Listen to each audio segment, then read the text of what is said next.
నమస్తే అమ్మ. నమస్తే అండి. అమ్మ ఇప్పుడు కొత్త ఆ! సంవత్సరంలో 2026 సంవత్సరంలో ధనుసు రాశి వారికి అసలెలా ఉంటుందంటారు? ఓకే. అయితే ధనుస్సు రాశి వారికి గ్రహస్థితులు శని భగవానుడు మీనరాశిలో 4వ స్థానంలోను, గురువు మిథునం నుంచి కర్కాటకంలోకి 7వ స్థానం నుంచి 8వ స్థానానికి వెళ్ళాడు. హ్మ్. రాహు కుంభంలో 3వ స్థానంలోను, కేతువు సింహంలో 9వ స్థానంలోను, కుజుడు ఈ సంవత్సరం అంతా రూలింగ్ అనమాట వీళ్ళకి. హ్మ్. ధైర్యాన్ని, ఆకస్మికంగా మార్పులు జరగడానికి కారకుడవుతున్నాడు. అయితే ఓవరాల్‌గా వీళ్ళకి ఎలా ఉండబోతోందంటే జీవిత దిశ, దశ మార్పులు కనబడుతున్నాయి. కర్మఫల నిర్ణయం కనబడుతోంది. హ్మ్. సంబంధాల మీద ఏ రిలేషన్ అయినా ఆ సంబంధాల మీద పరీక్ష పెట్టబోతున్నాడు. అయితే ఆధ్యాత్మికంగా వీళ్ళలో కొంత మెచ్యూరిటీ అనేది వచ్చే ఓకే. అవకాశం ఉంది. అయితే ఓవరాల్‌గా ఇది ఈ సంవత్సరం. మరి హ్మ్. విద్యార్థులకు ఎలా ఉంది చూసినట్టయితే గనక జనవరి, మే ఈ నెలల్లో వీళ్ళకి తీవ్రమైన మనస్తాపం రావడము, ఆందోళనగా ఉండడము, అనారోగ్య సూచనలు గోచరిస్తున్నాయి. హ్మ్. అయితే ఏకాగ్రత తగ్గడంతో పాటు కొంత ఇబ్బందికరమైన డిప్రెషన్‌లోకి వెళ్ళే స్థితి ఉంటుంది. గోచరిస్తోంది. అయితే జూన్ తర్వాత నుంచి కొంత మెరుగైన ఫలితాలు కనబడుతున్నాయి. హ్మ్. అయితే MBBS, engineering, CA, IAS, banking, law ఇవి చదివే వాళ్ళకి అఖండ విజయాలు వచ్చేటట్టుగా కనబడుతోంది. హ్మ్. అయితే విదేశీ ప్రయత్నాలు ఎవరైతే చేస్తున్నారో గతంలో చేసినవి ఇప్పుడు సక్సెస్ అయ్యేటట్టు కనబడుతోంది. అయితే జాగ్రత్తలు ఎక్కడ తీసుకోవాలంటే వీళ్ళు సోషల్ మీడియాకి సంబంధించి తర్వాత అనవసరమైన స్నేహాల వల్ల కొంత హ్మ్. ఇబ్బంది పడడం కానీ, మానసికంగా తీసుకోవడం కానీ జరిగే అవకాశాలు ఎక్కువ కనబడుతున్నాయి. ఈ విషయంలో పేరెంట్స్ కేర్‌ఫుల్‌గా ఉండాలి. అయితే పరిహారం ఏం చేయాలంటే గనక ఓం గుం గురవే నమః అనే మంత్రాన్ని చిన్న పిల్లలైతే పేరెంట్స్ చదవాలి. పెద్ద హ్మ్. పిల్లలైతే గనక వాళ్ళంతట వాళ్ళే 108 సార్లు చదవడంతో పాటు రోజు అరటి చెట్టుకు నీళ్లు పోయాలి. అరటి చెట్టు మా ఇంట్లో లేదు అని అనుకున్నప్పుడు తులసమ్మకు కనుక నీళ్లు పోసినట్టయితే తత్సమానమైన ఫలితం వస్తుంది. ఇంకా ఉద్యోగము వీళ్ళకి చూసుకున్నట్టయితే గనక జనవరి, జూన్ ఈ సమయంలో ఆఫీస్‌లో రాజకీయాలు, ఉద్రిక్త వాతావరణము, ఉద్యోగం హ్మ్. ఉంటుందా లేదా అని అనుకోవడము, టార్చర్ ఎక్కువగా పెడతారు. పై అధికారులు కావచ్చు, లేదంటే వీళ్ళు సహోద్యోగులు కావచ్చు, వీళ్ళని ఉంటుందంటారు. మానసిక ప్రశాంతత లేకుండా చేస్తారు. చేతికి సమయానికి డబ్బు అందదు. హ్మ్. దాంతో పాటు అనవసరమైన ఆరోపణలు కూడా చక్కగా చేసినా గాని నువ్వెందుకు పనికిరావు అని మనసుకి సంబంధించినటువంటి తగిలేలాగా మాటలు మాట్లాడే అవకాశాలు ఎక్కువ కనబడుతున్నాయి.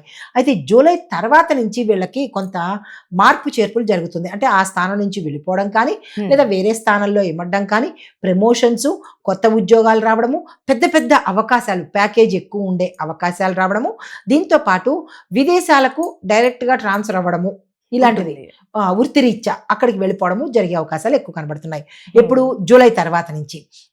అయితే ప్రభుత్వ రంగం చూసుకున్నట్టయితే కనుక రైల్వే, రెవెన్యూ, పోలీస్, టీచింగ్ రంగాలలో ఎవరైతే ఉంటారో వాళ్ళకి విశేషమైన లాభాలు వచ్చే అవకాశం కనబడుతుంది. ప్రమోషన్సు, ప్యాకేజ్ పెరగడము, ట్రాన్స్‌ఫర్సు హ్మ్. ఇలాగా మంచి పేరు ప్రఖ్యాతలు, ధనము కూడా వచ్చే అవకాశాలు కనబడుతోంది. అయితే వీళ్ళు ఎక్కడ జాగ్రత్తగా ఉండాలంటే గనక వీళ్ళు ఎవరినైతే ఎక్కువగా నమ్ముతున్నారో వాళ్ళ వల్ల వీళ్ళు అపవాదుకి లేదా అంటే ఇబ్బంది పడ్డము, లేదంటే కేసుల్లో ఇరుక్కోవడము ఇట్లాంటివి జరిగే అవకాశాలుంటుంది. హ్మ్. కొంత ఎవరు అనేది వాళ్ళకి తెలుస్తుంది కాబట్టి వాళ్ళ ఆ! నుంచి కొంత దూరంగా ఉండే ప్రయత్నం చేసుకోండి.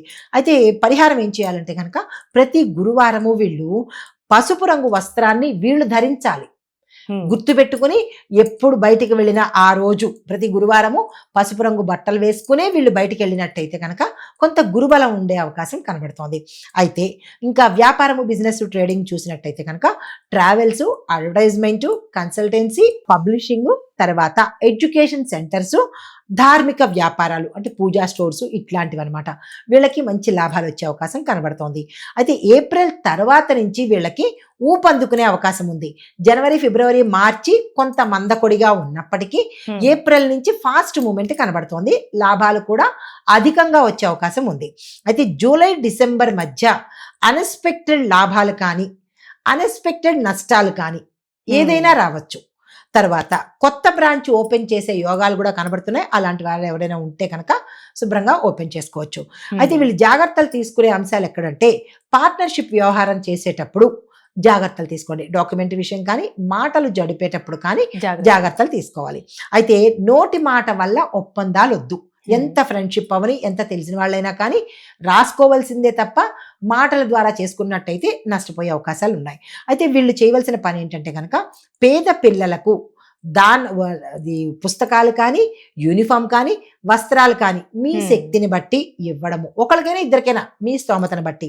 దీంతో పాటు గురువారం రోజు ఒకరికైనా ఇద్దరికైనా సరే అన్నదానం చేసుకోండి యథాశక్తి. ఇది ఎప్పుడు చేయాలి? ఒక రోజు 2 రోజులు కాదు.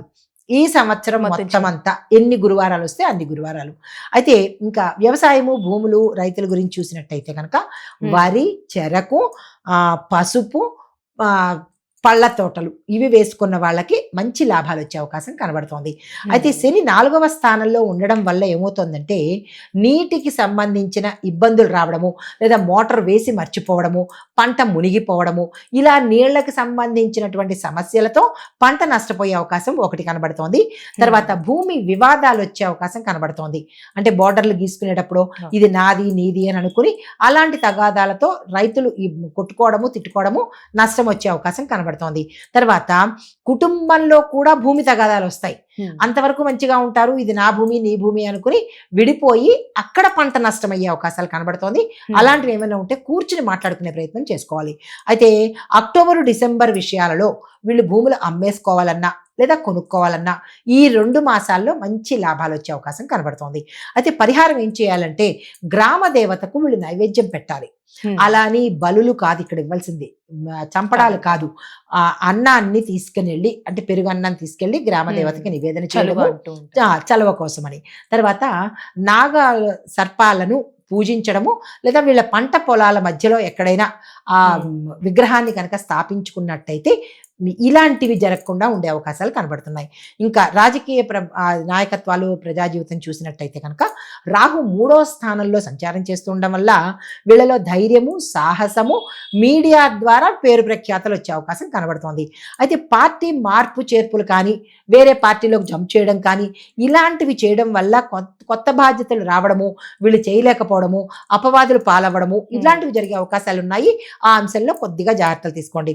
కేతువు 9వ స్థానంలో ఉండడం వల్ల మీ పై అధిష్టాన వర్గంతో కానీ, లేదా మీ యొక్క పక్క పార్టీల్లో ఉండే మనుషులతో కానీ విభేదాలు వచ్చి తగాదాలు ఆడుకునే అవకాశాలు కనబడుతోంది. ఈ విషయం జాగ్రత్త తీసుకోండి. తర్వాత పరిహారం ఏం చేయాలంటే కనుక ప్రతి ఆదివారము సూర్యుడిని అర్చించే ప్రయత్నం చేసుకోవాలి. జాతీయ జెండాకు వీళ్ళు నమస్కారం చేసుకోవాలి. ఇది తప్పనిసరి సూచన అనమాట. తర్వాత ప్రేమ, పెళ్లి, వివాహం చూసినట్టయితే కనుక జనవరి, మే ఈ సమయంలో దాంపత్యంలో ఒత్తిడి వచ్చే అవకాశం కనబడుతోంది. అది వాళ్ళ ఇంట్లో పెద్దల వల్ల కావచ్చు, ఫినాన్షియల్గా కావచ్చు. అయితే అహంకారం వల్ల కూడా గొడవలు వచ్చే అవకాశం ఉంది. నేను గొప్ప అన్నట్టుగా అలాంటివి ఏమైనా వచ్చినప్పుడు పెద్దలు సద్దుమణిగేటట్టుగా చూసుకోవాలి. అయితే జూన్ తర్వాత నుంచి పెళ్లి కాని వాళ్ళకి వివాహ యోగం అవుతుంది.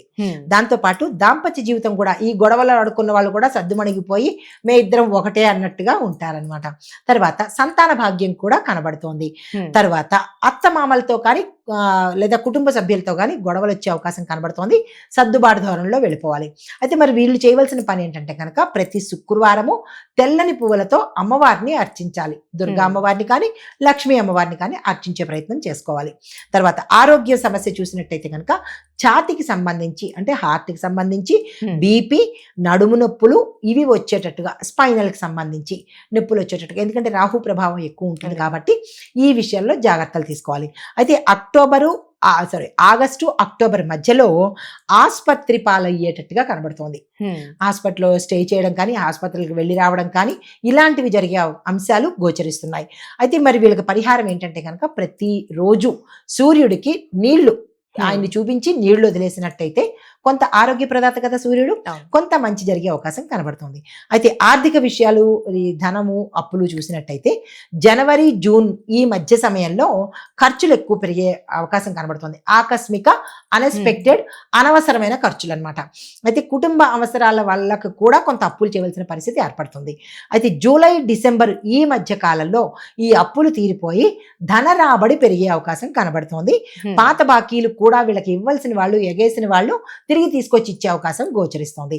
అయితే భూమి, ఇల్లు, వాహనాలు కూడా కొనుక్కునేందుకు అవకాశాలు మనకి జూలై తర్వాత నుంచి కనబడుతున్నాయి. ఆ ప్రయత్నాలు చేసుకోవచ్చు. అయితే వీళ్ళకి ఏది రిస్క్ అంటే కనుక షేర్ మార్కెట్లో ఎవ్వరూ పెట్టుబడి పెట్టకండి. ఈ సంవత్సరానికి వదిలేయడమే మంచిదనమాట.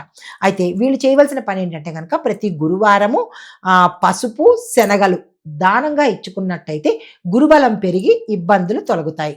అయితే మరి ప్రమాదాలు, రహస్య శత్రువులు ఎలా ఉండబోతున్నారంటే, వాహన ప్రమాదాలు ఫిబ్రవరి నెలలోను, సెప్టెంబర్ నెలలోను, ఈ 2 నెలల్లోనూ జరగవచ్చు. సెల్ఫ్ డ్రైవింగ్ కావచ్చు, లేదా ఫ్రెండ్స్తో వెళ్ళడం కానీ, ఏదైనా వాహన ప్రమాదాలు కనిపిస్తున్నాయి. తర్వాత అంటే లాంగ్ డిస్టెన్స్ చేస్తున్నప్పుడు, లాంగ్ ట్రావెల్స్ అంటారు కదా, ఈ లాంగ్ ట్రావెల్ చేసేటప్పుడు ఒకళ్ళకి 2-3 పెట్టుకుని ట్రావెల్ చేస్తే మంచిది. ఆ విషయంలో జాగ్రత్తలు తీసుకోవాలి రోడ్డు సైడ్ వెళ్ళేటప్పుడు. తర్వాత రహస్య శత్రువుల వల్ల కూడా వీళ్ళకి ఇబ్బందులు కనబడుతున్నాయి, జాగ్రత్తలు తీసుకోవాలి. అయితే పరిహారం ఏం చేయాలంటే కనుక, ప్రతి శనివారము హనుమాన్ చాలీసా చదవడము, కాలభైరవాష్టకాన్ని చదువుకున్నట్టయితే కొంత ఉపశమనం కలిగే అవకాశం కనబడుతోంది. ఇది ఈ రాశుల వాళ్ళకి ఈ సంవత్సరంలో ఈ విధంగా ఉంటుంది. ఉంటుంది. చాలా చక్కగా తెలియజేస్తారండి. ధన్యవాదాలు. నమస్తేనండి.